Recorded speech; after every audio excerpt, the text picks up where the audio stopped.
প্রিয় দর্শক, আসসালামু আলাইকুম রহমতুল্লাহ।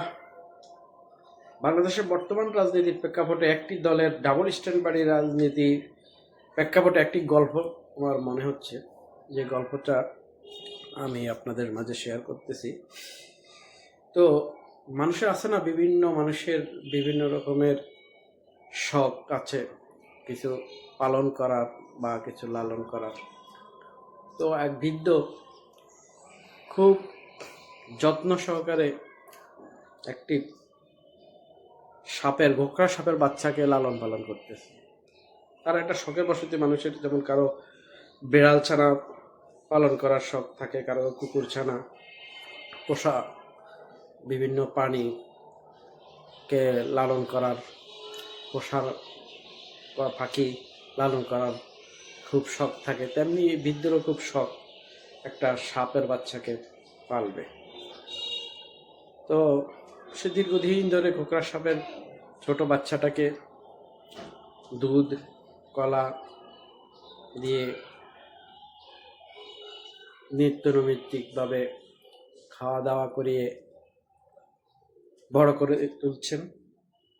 একটা পর্যায়ে যখন গোখরা সাপের বাচ্চাটা অনেক বড় হলো, তরতাজা হলো, ওই বৃদ্ধের দুধ কলা খেয়ে খেয়ে যখন আস্তে আস্তে বড় হলো, তখন সে নিজে নিজে পানা তুলতে শিখছে, নিজে স্বাবলম্বী হওয়া শিখছে। ঠিক তখন তেমনি করে একদিন বৃদ্ধর অসাবধানতাবশত তার গায়ে একটু আঘাত লাগে। আঘাত লাগার সাথে সাথে ওই গোখরা সাপের বাচ্চাটা ফুস করে বৃদ্ধকে আঘাত করে, কামড় দেয়।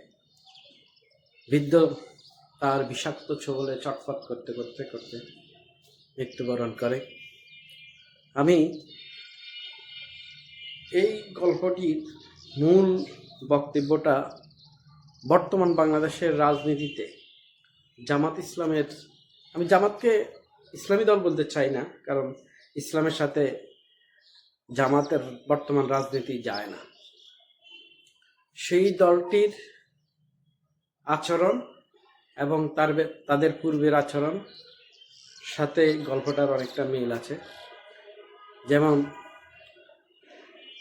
এই জামাতকে বিএনপি প্রতিষ্ঠাতা শহীদ প্রেসিডেন্ট জিয়াউর রহমান বাংলাদেশের বহুদলীয় গণতন্ত্র রাজনীতির প্রবর্তনের মাধ্যমে রাজনীতি করার সুযোগ করে দিয়েছেন।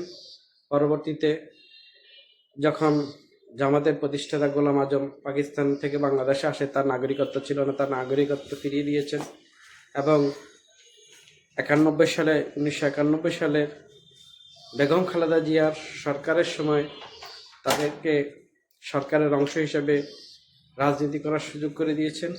পরবর্তীতে 2001 সালের নির্বাচনে জোটবদ্ধভাবে বিএনপির সাথে তাল মিলিয়ে তারা সরকার গঠন করেছিল এবং বিএনপি সরকার তাদের 2 জন মন্ত্রী দিয়েছিলেন এবং 5 জন সংসদীয় কমিটির চেয়ারম্যান সদস্য বানিয়েছিলেন এবং বিএনপি সরকারের সাথে একত্রেই রাষ্ট্র পরিচালনা করেছিল এবং নিজেদেরকে স্বাবলম্বী করে তুলছে, অর্থবিত্ত এবং সামাজিকভাবে রাজনৈতিকভাবে শক্তিশালী করে তোলে।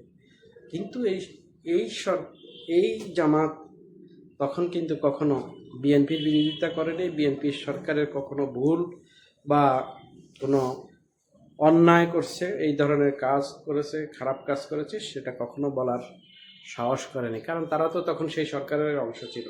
কিন্তু আজকে জুলাই বিপ্লবের পরে তারা পুরো ডাবল স্ট্যান্ডবাজি করলো।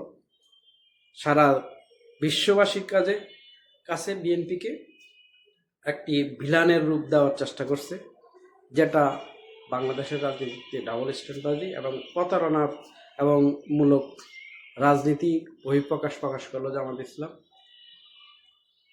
তো শুধু একটি কথাই বলবো, যেই বিএনপি তাদেরকে লালন পালন করেছে, তাদেরকে আজকের জামাত ইসলামে পরিণত করার এবং বিশাল একটা ব্যক্তি বাংলাদেশের রাজনীতিতে তাদের সুযোগ করে দিয়েছে রাজনীতি করার জন্য, অর্থনৈতিকভাবে স্বাবলম্বী করার জন্য, রাজনৈতিকভাবে তাদের দলকে গোছানোর জন্য, সারা দেশে ছিড়িয়ে ছড়িয়ে পুনর্বাসন করার জন্য যে সুযোগ করে দিয়েছে, ঠিক আজকে জুলাই বিপ্লবের পরে সেই জামাত ইসলাম আজকে বিএনপিকে ছোবল মেরেছে।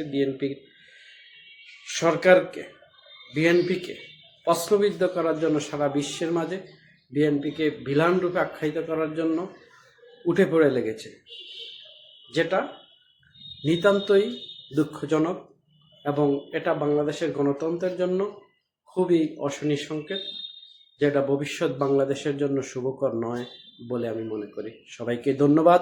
আসসালামু আলাইকুম।